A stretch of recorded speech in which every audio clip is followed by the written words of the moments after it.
नमस्कार, मैं आज आपको सुनाने जा रही हूँ लक्ष्मी माता की कहानी जो सारे वैभव देने वाली हैं। बोलो लक्ष्मी माता की जय। एक पति पत्नी थे, बहुत पूजा करते थे उनके पति, और उनके 6 बेटियां थीं। वो रोज़ पीपल को सींचते और तुलसा जी की पूजा करते, पूजा पाठ में बहुत ध्यान था। एक दिन वो जल चढ़ाने जाते हैं पीपल पर, तो उसमें पीपल में से आवाज़ आती है, बाबा मैं आपकी बेटी हूँ, मैं आपके घर चलूँ।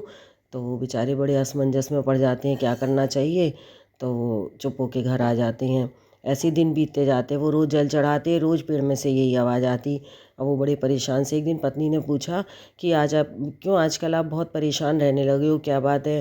उन्होंने कहा पता नहीं, मैं पीपल पे सींचने जाता हूँ पानी, तो वो वहाँ से मुझे आवाज़ आती है कि बाबा मैं आपकी बेटी बनकर आपके घर चलूँ, अब बताओ क्या करूँ मैं। उन्होंने कहा ले आओ उनको। तो उन्होंने कहा कि कैसे ले आऊँ, 6 बेटियां तो मेरी हैं, वो भी आ जाएगी तो फिर खाने को कहाँ से आएगा इतना। उन्होंने कहा जैसे 6 पल रही हैं ऐसे वो भी रहने लगेगी, कोई बात नहीं, कल तुम जाओ तो उसको ले आना। दूसरे दिन वो जाते हैं तो उसको ले आते हैं अपने साथ, जैसी आवाज़ आती है वो उसको साथ अपने ले आते हैं। अब वो वहाँ रह आ जाती है उनके घर में। अब दूसरे दिन जब वो अपने मजदूरी पे जाते हैं तो वहाँ उनको रोज़ से ज़्यादा दुगना धन मिलता है। अब वो फिर वो रहने लगती है लड़की। फिर इधर वो माँ आटा लगाती है तो ढेर सारा आटा परात में आ जाता है। अब वो कहती है मामा लाओ मैं खाना बनाऊँ। तो वो कहती है नहीं बेटा तेरा हाथ जल जाएगा, मैं बना लूँगी। उसने कहा नहीं माँ, आज मैं बनाती हूँ। उसने खाना बनाया तो उन्होंने इतने अच्छे अच्छे पकवान बनाए, 56 प्रकार के व्यंजन बनाए। सबने खूब पेट भर के खाना खाया, बहुत अच्छा लगा सबको। अब वो कहती है कि माँ आप ना कोठा साफ़ कर दो, मैं उसमें रहूँगी। उन्होंने कहा कि नहीं बेटा तू कोठे में अकेली कहाँ सोएगी, डर जाएगी। उन्होंने कहा नहीं माँ, मैं वहाँ पे कोठे में सोऊंगी, एक दीपक जोड़ दो। उन्होंने कहा ठीक है। उनने दीपक जोड़ दिया, वो वहाँ सोने लगी। दूसरे दिन उस पत्नी का उसका भाई आया।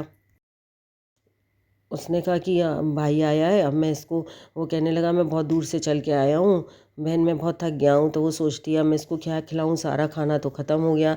वो कहती है माँ आप क्या सोच रही हो। उन्होंने कहा मैं ये सोच रही हूँ कि खाना तो सारा ख़त्म हो गया, मैं अपने भाई को क्या खिलाऊँगी। माँ आप चिंता नहीं करो, आप इनसे बात करो, मैं खाना बनाती हूँ। रसोई में जाती है तो सारा खाना बना के खूब अच्छे अच्छे पकवान उसको खिलाती है। तो वो कहता है कि बहन आज तक मैंने तेरे यहाँ खाना खाया, मुझे कभी इतना स्वादिष्ट नहीं लगा, आज का खाना बहुत ज़्यादा स्वादिष्ट है। वो कहती है देखो ये हमारे यहाँ पावनी बेटी आई है, इसी ने खाना बनाया, जब से ये आई है हमारे घर की तो काया पलट हो गई है, बहुत अच्छा खाना बनाती है। अब वो चला जाता है रात को, फिर वो रसोई में सो जाती है, रसोई में सोती है। फिर रात को उठती है और खड़ी हो जाती है और देख जिधर जिधर निगाह डालती है खूब धन वैभव सोना चांदी चारों तरफ हो जाता है और जाने लगती है।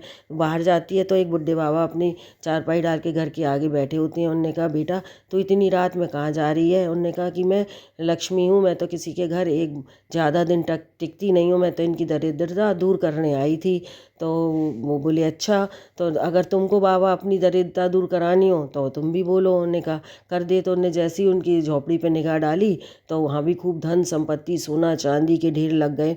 अब वो चली गई। दूसरे दिन वो सब लोग जगे सुबह, तो वो देखने लगे कि वो पावनी बेटी कहाँ गई, पावनी बेटी कहाँ गई। सबने सारा घर देख लिया, कहीं नहीं मिली। तब वो बुढ़े बाबा सुन रहे थे तो वो आ गए कि वो तो पावनी बेटी तुम्हारी लक्ष्मी माता थी, रात को जा रही थी, तो मैंने उनसे बोला तो उन्होंने तुम्हारे साथ साथ मुझे भी बहुत धनवान कर दिया। जैसे लक्ष्मी माता ने उनके ऊपर कृपा करी वैसी सबके ऊपर करना। जो इस कथा को कहता है, सुनता है, दूसरों को सुनाता है, उसके धन संपत्ति की कभी कमी नहीं होती। बोलो लक्ष्मी माता की जय।